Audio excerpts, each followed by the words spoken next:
conduite à tenir devant un polype conique. Donc j'ai choisi de répondre à quelques questions d'actualité. Première question, c'était est-ce qu'il est possible au cours d'une coloscopie de distinguer des polypes hyperplasiques d'adénomes? La deuxième question, c'est quels sont les polypes hyperplasiques qui doivent être enlevés endoscopiquement ou autre?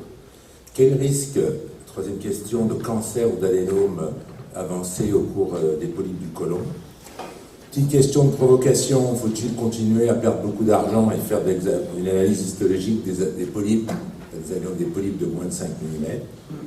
Cinquième question, quelles sont les indications de la mucosectomie ou de la dissection endoscopique? Et enfin, sixième question, puisque nous sommes dans un programme médico-chirurgical, quelles sont les indications du traitement chirurgical dans les polypes du côlon?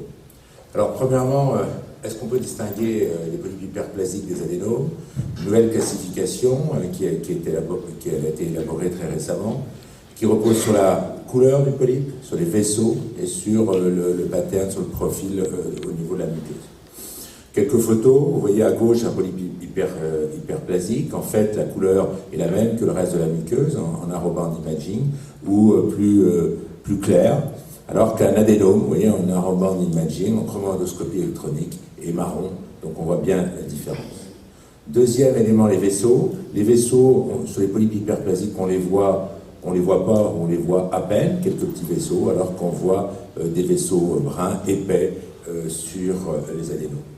Troisième aspect, le petit pattern, l'aspect de la muqueuse. Vous voyez que sur les polypes hyperplasiques, on ne voit rien, ou on voit des petits points ou des étoiles, c'est dérivé de la classification de Kudo, Kudo 1, Kudo 2, alors que pour les adénomes, on voit des structures ovalaires, tubulaires, qui peuvent être branchées et qui sont entourées de ces vaisseaux qui apparaissent marron en NBI. Alors qu'est-ce que ça donne cette technique? Voici l'étude récente italienne. Vous voyez qu'on va s'intéresser pour la distinction entre polypes hyperplasiques et adénomes, à la précision diagnostique. Avec la précision diagnostique, elle est proche de 90%, donc elle est extrêmement élevée.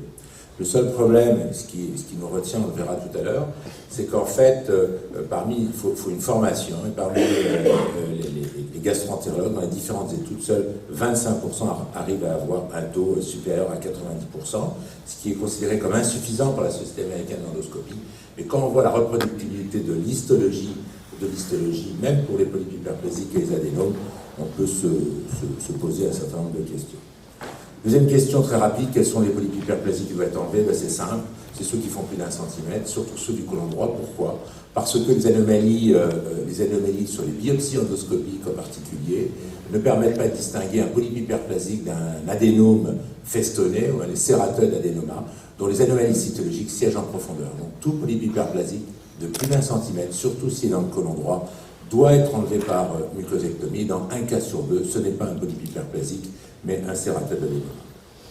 Troisième question, quel est le risque de cancer ou d'adénome avancé au cours des adénomes coniques? Vous avez ici une diapositive en noir à gauche, c'est le risque de cancer en fonction de la taille du polype, de moins de 3 mm à 10 mm, et à droite, vous avez le risque de cancer, la composante vileuse, ou la dysplasie de haut grade, et le taux d'adénome, ce qu'on appelle l'adénome avancé, qui est considéré comme la lésion qui va évoluer dans environ un cas sur 3 vers le cancer colorectal.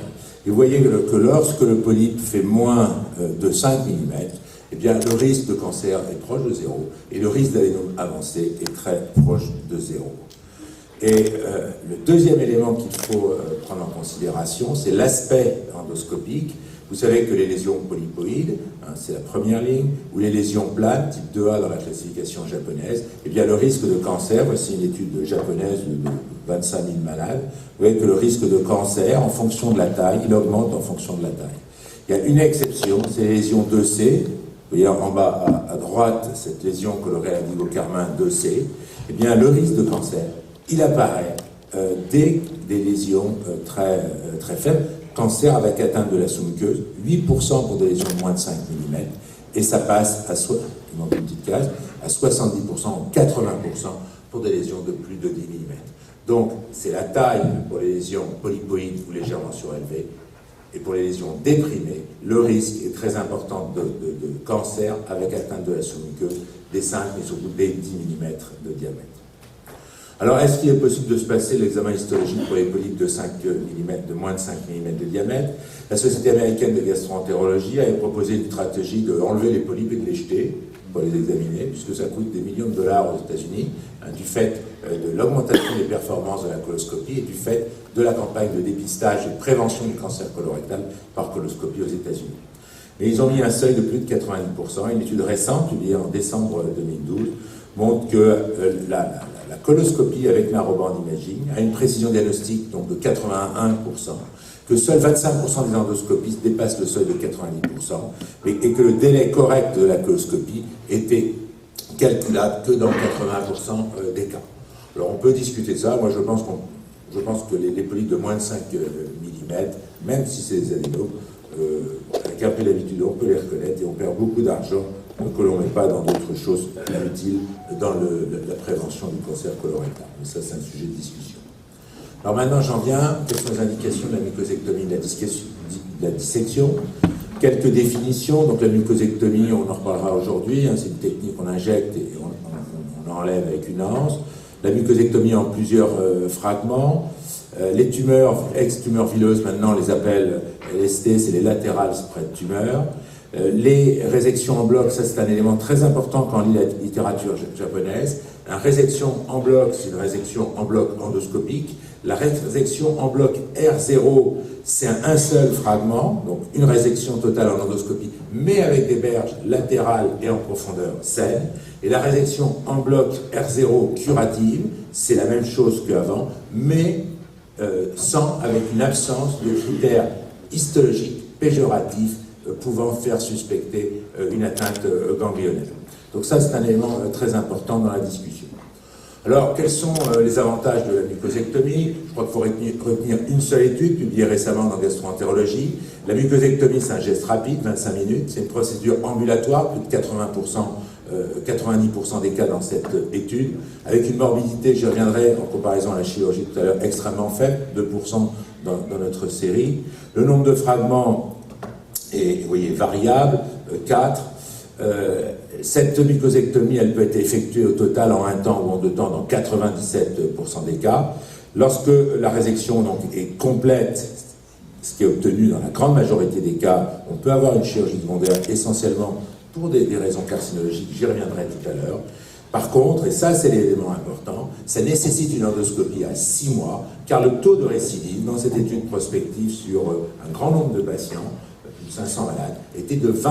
Donc, à 6 mois, il faut refaire, et à 1 an, éventuellement, s'il y a une récidive, pour traiter la récidive, qui est traité par un deuxième traitement endoscopique.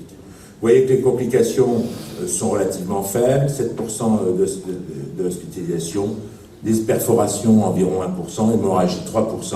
La chirurgie dans cette étude, c'est 16%, essentiellement pour des raisons carcinologiques en premier, et deuxièmement, pour des échecs en deuxième indication. Alors la dissection endoscopique, vous en aurez des exemples tout à l'heure, je ne vais pas m'apesantir. On utilise un bistouri au cours de l'endoscopie. L'avantage, c'est une qualité d'exérèse monobloc R0, c'est-à-dire que là, on va avoir des marges beaucoup plus précisément, avec une qualité d'examen d'impact, une qualité d'exérèse qui est beaucoup plus importante, et surtout un taux de récidive, si la résection est monobloc R0 très faible et proche de 0. Voici une méta-analyse, vous voyez, sur plus de 1500 malades, et vous voyez que le taux de récidive est égal à 0. Donc, à la limite, ce que je pourrais dire, c'est que lorsqu'on fait une dissection endoscopique d'une lésion avec une lésion R0 avec marge latérale, c'est même plus la peine de faire une endoscopie à 6 mois, et le coût, on va le voir, le coût est compensé par l'absence de surveillance endoscopique. Néanmoins, la dissection endoscopique, elle a un certain nombre d'inconvénients. Vous voyez ici les résultats, j'ai montré qu'une étude sur 1111 de dissection endoscopique du côlon et du rectum au Japon. Les indications, j'y reviendrai. Vous voyez la durée moyenne, 20 minutes pour une mucosectomie, 120 minutes pour une dissection. Dans cette série, beaucoup de cancers avec atteinte de la sous-muqueuse, 20%. Résection R0 en bloc, donc avec des marges saines, 88%. Complications, 5% quand même dans la série japonaise, donc l'utilisation de CO2 obligatoire. et les hémorragies, 1,7%. Je vous ai déjà dit, le coût est plus élevé, mais en fait, si la surveillance est allégée, on récupère l'investissement, je dirais, du bistouri. Alors, quelles sont les indications entre la mucosectomie et la dissection endoscopique? J'ai essayé de les résumer sur cette diapositive. Je pense que la dissection est indiquée lorsqu'il y a un risque de cancer avec atteinte de la sous-muqueuse. Et en fait, en endoscopie, on doit pouvoir prédire le risque, lorsqu'on enlève une lésion, en dehors même d'avoir une écho-endoscopie, quel est le risque théorique d'avoir un envahissement de la sous-muqueuse. Le premier, c'est bien sûr un polype s'il y a un cancer sur des biopsies qui ont été faites au préalable. C'est les polypes type 2C, donc je vous ai montré tout à l'heure cette photo, qui sont déprimées. C'est les tumeurs vileuses, non granuleuses, je n'ai pas le temps de mettre, donc qui sont lisses, mais qui sont déprimées, qui ont un risque de l'ordre de 50% d'atteinte de la sous-muqueuse. C'est les tumeurs vileuses avec des nodules, mais surtout des macronodules. Si vous avez un macronodule et surtout 2 macronodules, le risque de cancer est avec atteinte de la sous-muqueuse de l'ordre de 40 à 50%. Et puis quand il s'agit d'une récidive, il y a une fibrose, et c'est très difficile, et il faut le faire en dissection. Elle doit être pratiquée dans des centres experts. Si la résection est en bloc R0, le contrôle endoscopique n'est pas nécessaire, je pense, à 3 mois. Par contre, si on ne maîtrise pas, il faut faire une autre technique ou faire de la chirurgie. J'en viens maintenant à la place de la chirurgie. Je vais être un peu provocateur pour dire que même la chirurgie pour les polypes non résécables, il y a une certaine morbidité, 20% dans cette étude en célioscopie. Et en fait, la question que je voudrais aborder, c'est quelles sont les indications de la chirurgie. Le premier message qu'il faut retenir, c'est que premièrement, la taille n'est pas un facteur d'indication à la chirurgie. On peut enlever des tumeurs, il faut mettre le temps. On a fait la semaine dernière, on a mis 5h30, parce que je n'ai pas encore l'habitude. On peut enlever des tumeurs de 10-12 cm du rectum par dissection endoscopique. Donc la taille n'est pas un facteur. L'indication de la chirurgie, pour moi, il y en a 2. C'est l'échec du traitement endoscopique, par des gens qui savent faire l'endoscopie. Et la deuxième, c'est un cancer avec atteinte de la sous-muqueuse et des facteurs de risque d'atteinte ganglionnaire. Quels sont ces facteurs de risque d'atteinte ganglionnaire? Ils sont au nombre de 3. Le premier, et ça repose essentiellement sur l'histologie pour 2 de ces 3 paramètres.